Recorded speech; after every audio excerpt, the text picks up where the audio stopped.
Hello everyone, so we have made it for the first week, which was pretty insane actually, with all the calorie deficit, the training and so on, getting back to it after the holidays. And anyway, I'm going to show you because I've actually updated a lot the spreadsheet to make the mesocycle looks a lot better. And yes, this is pretty much just the overview of the mesocycle right here, the overview of the week. I've put exactly what muscle group I'm doing each time. For instance, I'm recording this on Tuesday, and also I did the chest. No, actually, no, we are Monday. Anyway, you're seeing that on Monday, so we are Monday. Keep it. Monday is rest day, but tomorrow, Tuesday, I'm going to do heavy squat, 1,000 reps, which actually this week. Last week I finished at 3. We are going to see that just below, but I finished at 3 rounds, so 300 reps. And so I'm going to start probably here at 4 rounds, which will bring me up to 400. We are not yet at 1,000, but we are making some progress. So in terms of the deficit per day, so I've managed to get about 1,000. Let's do actually the average here. Average of this to make sure. Average of this. No, you don't want? Maybe that's not average. That's not average. Okay, here we go. Yes, I've managed to have an average above 1,000 calorie deficit per day. Let's go. We are on track. So that was kind of on the body recomp part, the training and so on. So that's kind of I've put, but here I realize that with the volume I'm doing on the hypertrophy side and on the 1,000 reps workout, here I want by where did I put it? Here I put the goals here for the year. This year I would like to bring my my PR to about this, so a full 10 reps at 180. But at the moment, with the cut, with the other things, that's way too much volume to do high volume here. So what I'm going to do starting this week is probably going to do my max that I was doing before Christmas, and only doing for one run reps. Well, the idea here is just for those lifts, they are compound lifts. So I just want to keep my strength. I'm not going to try to push it because by the end of the last week, I realized that I was very, very, very close to my MRV. So the MRV, if you don't know, is actually what it's called the maximum recoverable volume. So this is the maximum volume that you can recover to be ready to train the next day. And so I really felt that either I overreach it, so I passed above my MRV, or I was very, very close to it. So yes, that. No, I believe I overpassed it. So that's why the heavy compound for now are just going to be on maintenance level, just one heavy reps, just making sure I'm still getting used to lifting heavy, but not for very much.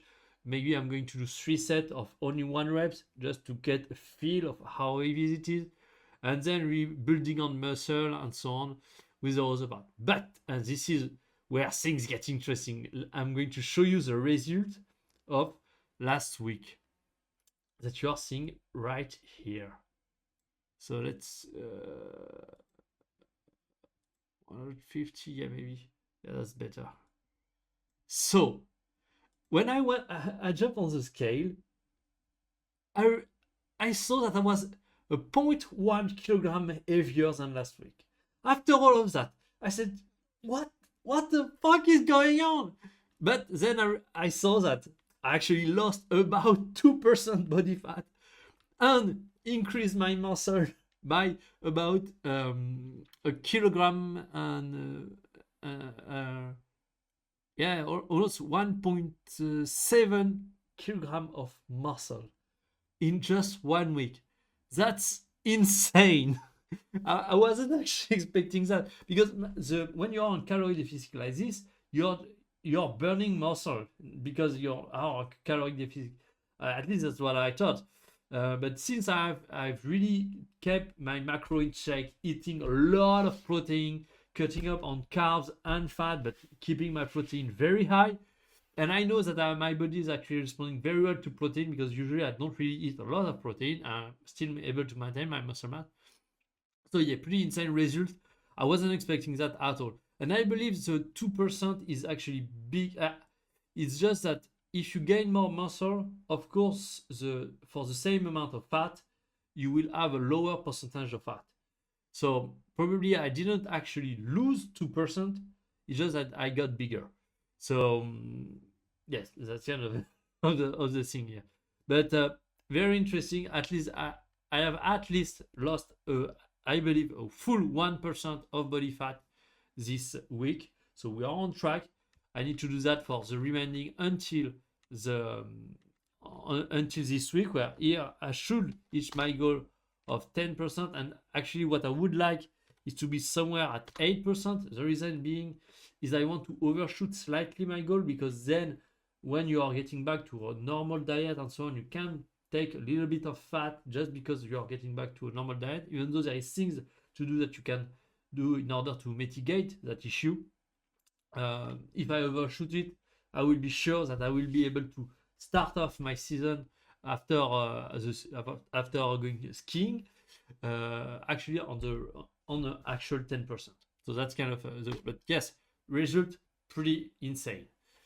So on that side, that's really great. And on the golf side, a lot of very, very, very, very interesting things and insight about the golf. And actually, on the very last session, I discovered a lot of things.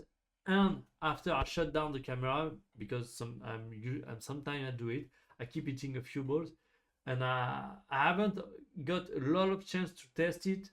So that's what we are going to test heavily this week, mainly about the downswing, building an insane amount of lag during the downswing, because I realized that in the past I have a kind of an upper body driven swing, and so Rory, which is kind of swing that I'm going toward, is more lower body driven.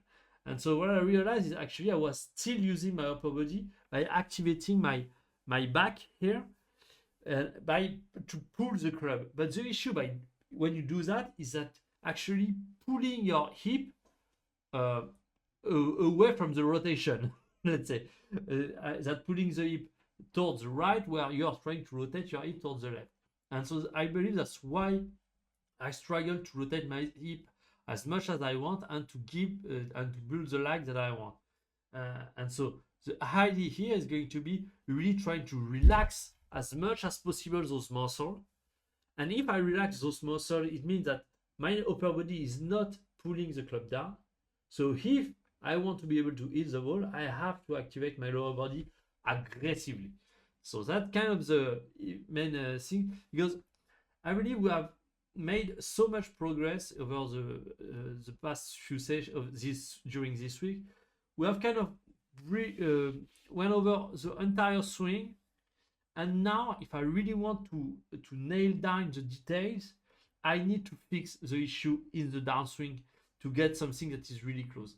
And also during the last session, I really discovered a way to generate power with that new motion.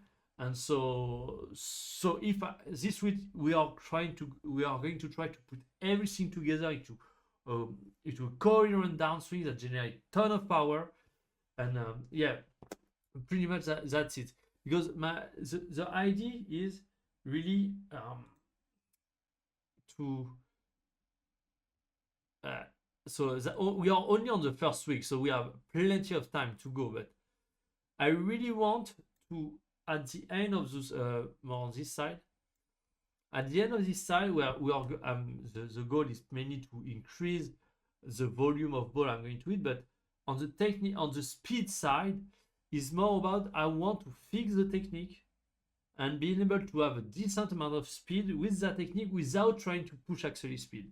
because so that's about build the cycle one, the master cycle, like I like to call it, is about building strong foundation. And then during the cycle 2 and cycle 3, this is where we are going to start pushing speed a lot harder.